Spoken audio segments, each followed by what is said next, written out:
यह एक सस्पेंस और थ्रिलर स्टोरी है। एक रहस्यमयी किताब जो आपको सब कुछ देती है, लेकिन साथ ही उसकी कुछ शर्तें भी होती हैं। शर्तें ना मानने पर यह किताब करती है आपका नुकसान। तो यह कहानी आखिर तक जरूर सुनिए, आपको काफी मजा आएगा। सूरज अभी नौकरी की तलाश में है। घर की हालत ठीक ना होने के कारण उसकी पढ़ाई ज्यादा नहीं हुई है। पहले वो किसी कपड़े की दुकान में काम करता था, लेकिन दुकान घाटे में होने के कारण मालिक ने उसे नौकरी से निकाल दिया। अब छोटे शहर में उसके लिए कुछ काम ज्यादा है नहीं, तो वो थोड़ा निराश है। एक शाम घर वापस जाते वक्त उसे झांकियों में किताब दिखाई देती है। किताब को उठाकर देखता है। उसके कवर पर ही लिखा होता है, जो भी यह किताब खोलेगा, यह किताब चमत्कारी रूप से उसके जीवन को बदल देगी। सूरज को पहले तो यकीन नहीं होता है, लेकिन फिर भी वो उसे घर ले जाता है। घर पर ले जाकर वो किताब को खोल के पढ़ना शुरू करता है। किताब में लिखा होता है, आप गरीबी से परेशान हैं, अमीर बन सकते हैं, और उसे एक लॉटरी की टिकट का नंबर लिखा मिलता है। सूरज लॉटरी की टिकट लेने जाता है। थोड़ा ढूंढने के बाद उसे उस नंबर की टिकट मिल जाती है और उसकी 1 करोड़ DH की लॉटरी लग जाती है। किताब में जैसा लिखा होता है, सूरज वैसा ही करता है।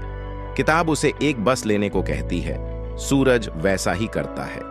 धीरे धीरे किताब की मदद से 1 साल में सूरज की 5 बसें चलने लगती है। सूरज अब करोड़पति बन चुका है। समय ऐसे ही काम कर रहा था। सूरज की इनकम बहुत ज्यादा हो चुकी थी।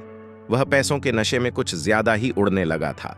फिर एक दिन सूरज एक अहम नियम को तोड़ देता है।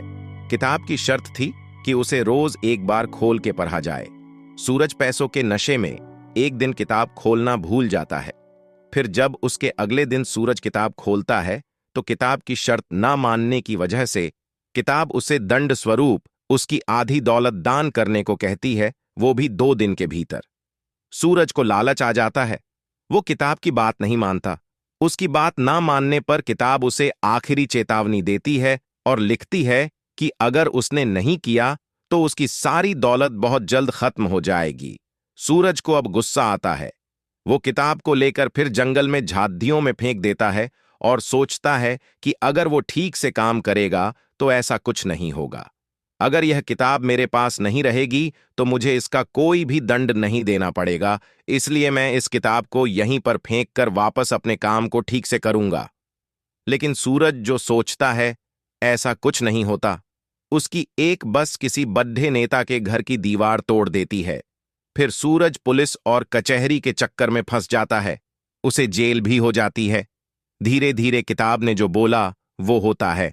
सूरज फिर अपनी पहली सी हालत में लौट आता है। सूरज उस किताब को खोजने फिर जाता है, लेकिन सूरज को वह किताब कहीं भी नहीं मिलती।